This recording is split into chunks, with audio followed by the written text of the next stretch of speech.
¿Qué tal amigos? Te saluda Edelmiro Alonso Soldevilla, yo internista, y en esta oportunidad te traigo otro tema sobre medicina. Acompáñame.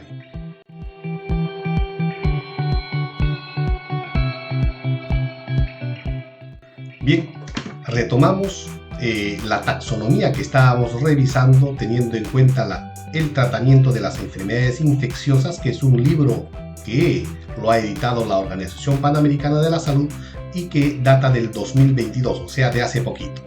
Así que, ¿qué es lo que nos corresponde? Todavía nosotros seguimos haciendo la evaluación de los bacilos gram positivos, pero en estos bacilos gram positivos ya hemos hablado, por ejemplo, de aquellos que son ácido alcohol resistentes. Ahora nos correspondería de aquellos que no son ácido alcohol resistentes. Rápidamente corro esta diapositiva. Y en aquellos bacilos ácido alcohol no resistentes, de acuerdo al tamaño y forma, ya hemos visto los grandes, estamos en pequeños y medianos, y aquellos que no tienen motilidad son o aerobios o anaerobios. Pero dentro de los aerobios, en este punto de acá, vamos a definir si existe o no reacción al ácido sulfídrico. Si no existe reacción al ácido sulfídrico, vamos a tener a la familia de los Corynebacterium, de los cuales el más importante es el Diphtheriae, el cual vamos a atender en esta oportunidad. Así que empezamos rápidamente con el Corynebacterium Diphtheriae. ¿Qué es el Corynebacterium Diphtheriae? Bueno, acá está la taxonomía, también una fotografía en la que se muestra, una fotografía microscópica en la que se muestra la conformación del Corynebacterium Diphtheriae. La taxonomía correspondiente en 1884 ya fue descubierto por Klebs y Loeffler. Es precisamente el que, por esos descubridores, es el que se puede llamar también el bacilo de Klebs-Loeffler. Son bacilos gram positivos, evidentemente estamos tratando este tema, no móviles, o sea, no tienen cilios para que se puedan mover, no forman esporas y en algún caso pueden ser aerobios e incluso anaerobios facultativos. Y evidentemente esta bacteria o este bacilo es patógeno para el ser humano. ¿Y dónde suele generar su patogenicidad? Suele generar enfermedad respiratoria, pero también enfermedad cutánea. Eso para tener en cuenta en realidad.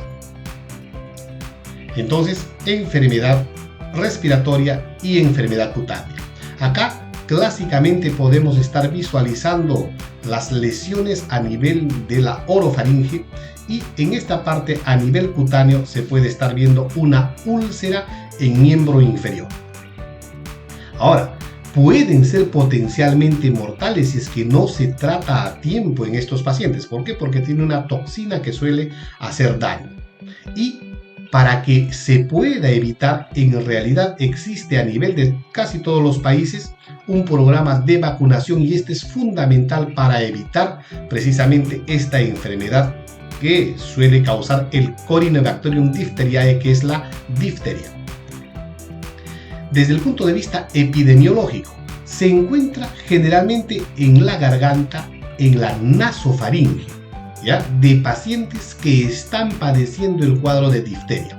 También en portadores se debe tener en cuenta esa situación. Y la diseminación, como en gran cantidad de los gérmenes que pululan garganta y nasofaringe, son por las gotitas respiratorias, tal como se ve en la diapositiva. La patogenia suele tener una exotoxina que lo distingue a este Diphtheriae o a este Corynebacterium Diphtheriae, y esta exotoxina tiene dos subunidades. ¿Qué es lo que suelen hacer estas exotoxinas? Inhiben la síntesis de proteínas eucariotas. Esto fundamentalmente a nivel muscular, a nivel de las mucosas y a nivel nervioso. La subunidad A de la toxina se separa de la B y cataliza una reacción entre el dinucleótido de nicotinamina y adenina, o sea, NAD positiva, y el factor de alargamiento de la cadena del péptido eucariota EF2. ¿Y esto qué va a condicionar? A inhibir la síntesis de proteínas en las células eucariotas, en el ser humano en general. Y tiene una diana amplísima, pero de los cuales ya habíamos comentado que está a nivel respiratorio, también a nivel cutáneo. Las complicaciones se pueden asociar a todo nivel, pero con mayor frecuencia a nivel cardiovascular y a nivel nervioso. Esto para tener en cuenta. Ya lo vamos a ver en la clínica muy rápidamente. Así que acá está. Resulta que esta es la toxina que estamos comentando, que tiene dos subunidades, la subunidad A y la subunidad B. Y el receptor para esta toxina. Acá está el receptor entonces. Un receptor de membrana reconoce y se une, ¿ya?, a una porción de la toxina, y esto a través de la subunidad A. ¿Qué más? La toxina ingresa en la célula mediante endocitosis. Entonces acá ya se está formando, ¿ya?, la vesícula endocitótica para que pueda ser ingresada dentro de la célula. Y esta está mediada por receptores y se disocia las subunidades A y B. Entonces en ese momento se desprenden las dos subunidades, la subunidad B y la subunidad A. Esta última, la subunidad A, suele ser activa, la subunidad activa de la toxina. Al final, ¿qué va a suceder? Esta subunidad A se trasloca al citosol, o sea, llega al citoplasma, donde cataliza la transferencia de este difosfato de adenosina ribosa desde el NAD para que pueda generar esta catalización en la proteína EF2. De tal manera que normalmente, ¿qué es lo que sucede? El NAD suele catalizar este EF2 para que pueda a la vez, ¿ya?, convertir formaciones proteicas. Pero resulta que esta subunidad A de la toxina lo que hace es no permitir este paso, de tal manera que no se va a formar el EF2. El complejo ADPR, o sea, este factor ADPR de elongación, se inactiva y la síntesis del péptido en general se detiene. Entonces inhibe la formación de péptidos en términos generales. Y esto, miren, es importante rescatar, esta toxina está codificada en un beta-corinefago. Oye, ¿y esto qué significa? Que solamente cuando es infectado por este bacteriófago es el que se suele generar, ¿ya?, toda la presentación y la formación de toxinas. Esto es muy importante tener en cuenta. Y tiene importancia clínica, claro, tiene importancia clínica. ¿Por qué? Porque puede establecer una difteria respiratoria y generalmente, y es característico a la vez, va a establecer un exudado adherente que es pegajoso y espeso, donde en la zona faríngea fundamentalmente. Es de color grisáceo y es distintivo de esta difteria respiratoria bucofaríngea, y a esto se le va a llamar pseudomembranas, y comprometen además de ello ya diferentes sistemas como el corazón, generando arritmias, miocarditis y la complicación posterior, la insuficiencia cardíaca correspondiente. También suele comprometer estas toxinas y esta conformación desde la difteria respiratoria a los nervios periféricos. ¿Y qué va a suceder? Va a generar una inflamación en la zona, vale decir, va a tener una neuritis y la posterior parálisis como complicación de los grupos musculares. Esto se debe tener también en cuenta. En la difteria respiratoria, también habíamos hablado que suele generar una difteria cutánea. Y esta difteria cutánea, ¿qué es lo que establece? Úlceras crónicas que no cicatrizan en realidad y tienen una membrana que está en el lecho de esta úlcera de color gris.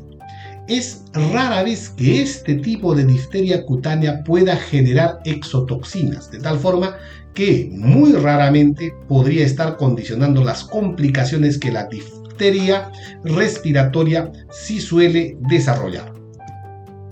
En el laboratorio, ¿qué es lo que vamos a encontrar? Bueno, para que se pueda establecer el diagnóstico, evidentemente, definitivamente se tiene que hacer el aislamiento del microorganismo para el diagnóstico.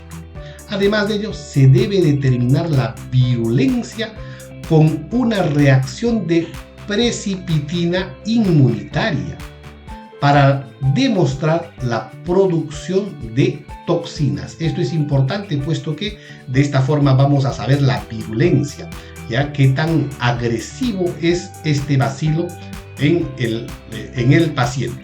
Y acá la tinción de Gram, que puede servir para poder hacer una evidencia a través del microscopio del Corynebacterium diphtheriae, y en esta placa de crecimiento del cultivo, el crecimiento de Corynebacterium diphtheriae en medio telurito de sangre. Este tiene una composición de potasio que hace de que las demás cepas o los demás gérmenes no se activen y no crezcan. Entonces es importante tener en cuenta esa situación.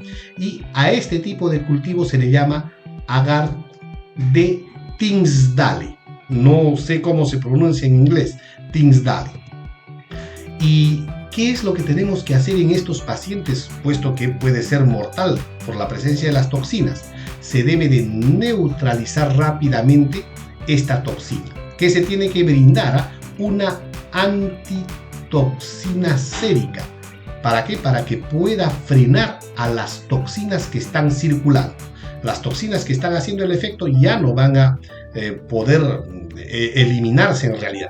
Y como segundo punto, la erradicación del microorganismo, que podemos utilizar antibiótico terapia como la eritromicina o la penicilina en realidad.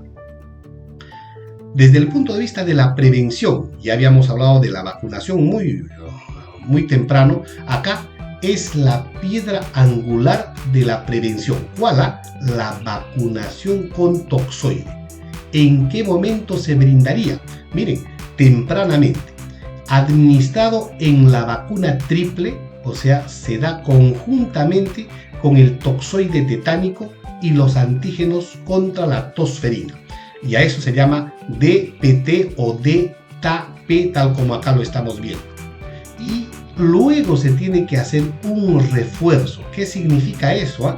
La administración del toxoide diftérico conjuntamente, muchas de las veces con toxoide tetánico, y estas deben de administrarse a intervalos de más o menos alrededor de 10 años, cada 10 años durante toda la vida. ¿Para qué? Para evitar esta patología y que esta pueda ser de riesgo. Acá la vacuna que ya habíamos comentado.